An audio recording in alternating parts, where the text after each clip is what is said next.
నమస్తే. ఇన్నాళ్ళు నన్ను సపోర్ట్ చేస్తూ, ఎంకరేజ్ చేస్తూ మీ ప్రేమని నాకు అందిస్తున్న ప్రతి ఒక్కరికి కృతజ్ఞతలు.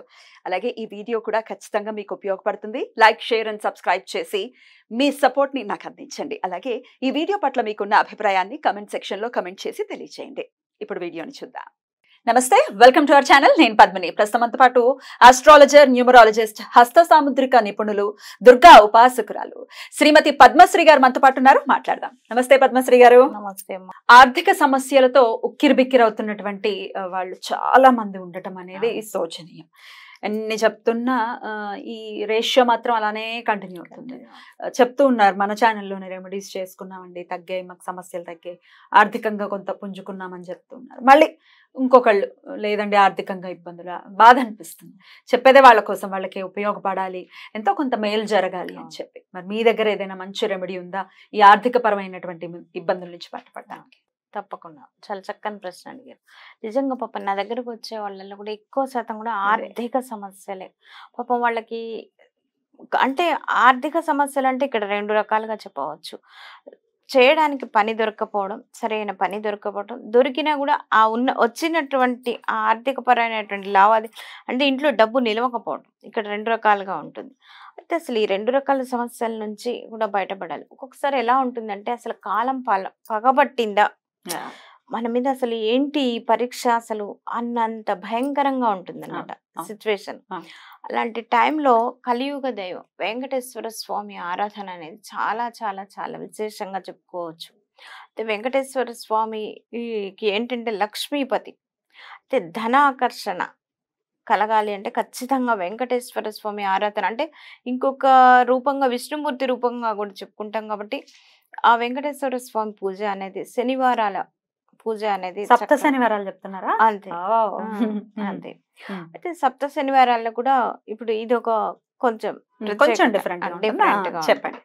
అయితే ఏం చేస్తారంటే శనివారం రోజు చక్కగా చాలా మంది కులదేవత వెంకటేశ్వర స్వామి ఉంటారు. చాలా మంది ఇళ్లలో ఏంటంటే ఏదైనా సరే చికాకుగా ఉంటుంది ఆర్థికంగా. ఇప్పుడు ఎక్కడైనా డబ్బు రావాల్సిందంటే రాలేకపోతే వెంకటేశ్వర స్వామి నామాలు పెట్టించుకొని ఇంట్లో వెంకటేశ్వర గోవింద నామాలు చిన్న చిన్న పిల్లల్ని తీసుకొచ్చి చక్కగా చదివిస్తారు. అలాగే వాళ్ళకి పిల్లలకి నామాలు పెట్టి వెంకటేశ్వర స్వామి యొక్క గోవిందనామాలు చదివిస్తూ వెంకటేశ్వర స్వామికి ఇష్టమైనటువంటి తీపి పదార్థాలు నివేదన చేస్తూ ఇలా చేసుకుంటూ ఉంటారనమాట. అయితే నేను చెప్పే రెమెడీ ఏంటంటే వెంకటేశ్వర స్వామికి పచ్చకర్పూరానికి చాలా దగ్గర సంబంధం ఉంటుంది. అలాగే పచ్చకర్పూరంలో ఏంటంటే లక్ష్మీ ఆగమనం, లక్ష్మికి ప్రీతికరమైనటువంటి ఇది. అయితే పచ్చకర్పూరంలో ఉన్నటువంటి ఒక ప్రత్యేకత ఏంటంటే లక్ష్మీ అమ్మవారికి ఏంటి ఏదైనా సరే చెడు అనేది అంటే సువాసనలు వెదజల్లాలి. ఏదైనా సరే చెడు వాసన ఉండకూడదు, మురికిగా ఉండకూడదు, శుభ్రంగా ఉండాలి, చుట్టూ వాతావరణం అంతా కూడా శుభ్రంగా ఉండాలి. అదే కదా అమ్మవారికి మనం చెప్తాం. అందుకని పచ్చ కర్పూరం వల్ల ఏమవుతుందంటే ఈ క్రిమి కీటకాలు కూడా దరిచేరవు. అలాగే మంచి సువాసన అనేది కూడా వెదజల్లుతారు. అయితే వెంకటేశ్వర స్వామి హృదయంలో వక్షస్థలంలో ఉంటారు అమ్మవారు. కాబట్టి ఆ హృదయంలో ఉండేటువంటి అమ్మవారికి గురించి ఏం చేస్తారంటే పచ్చ కర్పూర మాల, అది ఎలా చేస్తారంటే పచ్చ కర్పూరం బిళ్ళలు చిన్న చిన్నవి దొరుకుతుంటాయి షాపుల్లో, పూజా సామాగ్రి షాపుల్లో. అవి ఏంటంటే 58 సంఖ్యగా వచ్చేలాగా చక్కగా ఏం చేస్తారంటే ఎర్రని బట్టలో ఆ చిన్న చిన్నవి కూడా ఇట్లా దండలాగా ఎర్రని బట్టలు చిన్న చిన్నగా ఇలా మూట కట్టి దాన్ని దండలాగా నూడులు వేసేసి చక్కగా మాలలాగా చేసేసి వెంకటేశ్వర స్వామికి శనివారం చాలా ఇష్టమైన రోజు కాబట్టి ఏం చేస్తారు, శనివారం శనిహోర ఉంటుంది. అంటే ప్రతిరోజు కూడా ఇప్పుడు శుక్రవారం అనుకోండి, ఉదయం 6 నుంచి 7 వరకు శుక్రహోర ఉంటుంది. అలాగే శనివారం రోజు ఉదయం 6 నుంచి 7 వరకు శనిహోర ఉంటుంది. ఆ హోరా సమయంలో ఆ వెంకటేశ్వర స్వామి పూజించడం అనేది చాలా చాలా విశేషమైనటువంటి ఇది రెమెడీగా చెప్పుకోవచ్చు. అంటే చక్కగా ఈ మాలని సిద్ధం చేసుకొని అక్కడ పూజా సామాగ్రి అంతా కూడా సిద్ధం చేసుకొని స్వామి వారికి పానకం వడపప్పు ఖచ్చితంగా నివేదన చేసుకోవాలన్నమాట. ఈ మనం ఎన్ని నైవేద్యాలు పెట్టినా కూడా పానకం వడపప్పు చాలా విశేషంగా చెప్పుకోవచ్చు. పానకం వడపప్పు అలాగే టెంకాయ చేసుకొని ఇంకా తర్వాత మీ ఇష్టం, చక్కెర పొంగల్ చేసుకుంటారా, ఏదైనా సరే ఇంకా అదే మీ ఇష్టం.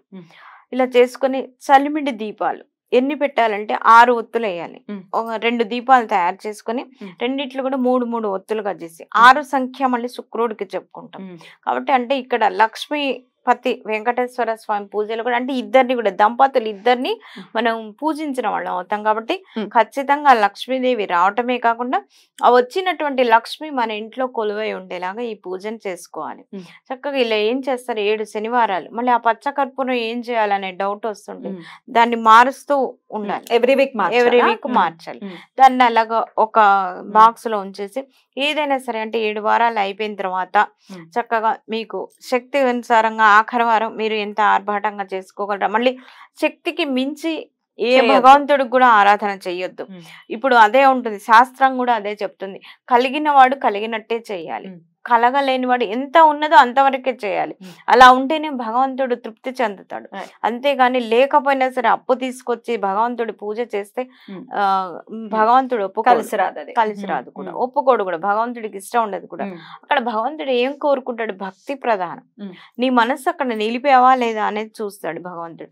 కాబట్టి చక్కగా 7 శనివారాలు ఇలాగ చేసుకొని ఒక్కొక్క శనివారం కూడా ఆ పచ్చ కర్పూరం బిళ్ళలు మార్చు చక్కగా ఒక డబ్బాలో దాన్ని భద్రపరిచి 7వ శనివారం అయిపోయిన తర్వాత ఏదైనా సరే వెంకటేశ్వర స్వామి ఆలయానికి కానీ లేదా విష్ణుమూర్తి అంటే రాముల వార కృష్ణుడ ఏదైనా సరే ఆలయాలకు వెళ్ళి చక్కగా ఆ గుళ్ళో ఇచ్చారనుకోండి హారతికి వినియోగించుకుంటారు వాళ్ళు చక్కగా.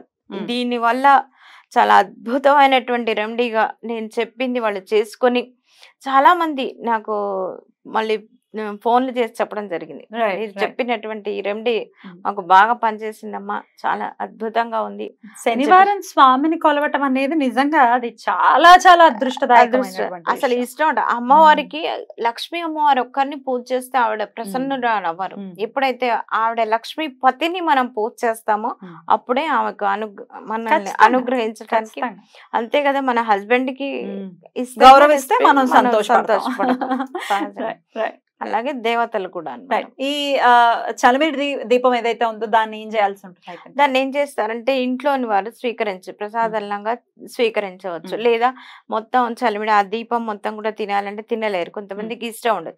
దాన్ని ఏం చేస్తారంటే చక్కగా ఆ ఒత్తులు అంటే వేసినటువంటి ఆ ఒత్తుల్ని తీసేసి ఎక్కడైనా సరే అంటే పువ్వులు అవన్నీ నిర్మాల్యం పడేసేటువంటి ప్రదేశాల్లో పడేయచ్చు.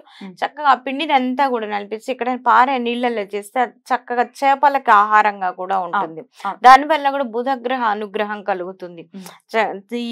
ఏమంటారు, పిండి గోధుమ పిండి పాలు చక్కెరతో చేస్తాం కాబట్టి దాంతో బియ్యం పిండితో చేస్తారు. ఈ శనివారాలు ఏంటంటే గోధుమ పిండితో చేయాలి. ఎందుకంటే బుధుడు యొక్క అనుగ్రహం వల్లనే ఈ ఇప్పుడు వెంకటేశ్వర స్వామి అంటే ఒక రకంగా విష్ణుమూర్తి, బుధుడికి అధిపతి విష్ణువు కాబట్టి ఇలాగ చేయాలన్నమాట. గోధుమ పిండితో చేసినట్టయితే మన నీళ్ళల్లో పారే నీళ్ళల్లో కనుక వేశారనుకోండి చక్కగా ఏమవుతుందంటే ఆ జీవరాశులకు ఆహారంగా ఉంటుంది, ఉపయోగపడుతుంది. రైట్ అండి, చాలా చక్కగా వివరించారు. ఖచ్చితంగా ఈ 7 వారాల సప్త శనివారాల వ్రతాలు ఎవరైతే చేసుకుని డెఫినెట్ గా ఈ ఆర్థిక పరమైనటువంటి ఇబ్బందుల నుంచి ఖచ్చితంగా బయటపడతారు.